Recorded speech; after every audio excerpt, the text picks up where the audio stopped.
বেটাটা কিসের জন্য ক্ষতি করেছে এত? কি অপরাধ করছে তো? ওই তো কয় আমি কোনো ক্ষতি করি না। ক্ষতি করেনি।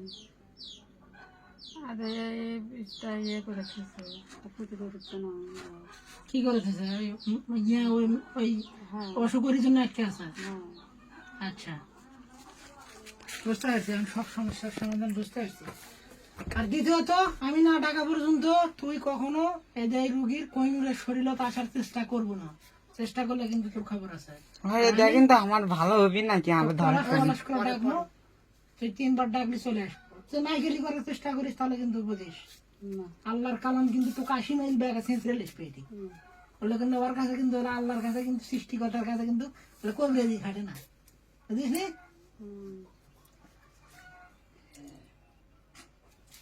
তো যাই হোক, এর তাহলে কি করলে ভালো হবে? ওরে ধর সব কিছু ভর করে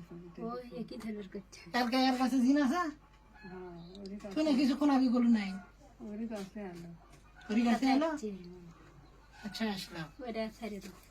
আচ্ছা, আমি 3টে তালি দেবো, তালি দিলে চলে যাস। মনে যাবি না? না ওই গেলে ধরে রাখো, সমস্যা নাই। 3টে তালি দিচ্ছি, দিলে পরে চলে যাবো। হ্যাঁ, আল্লাহর কোরআন কিছু আয়াত বলবো, তুই চলে যাবো। বিসমিল্লাহির রহমানির রহিম।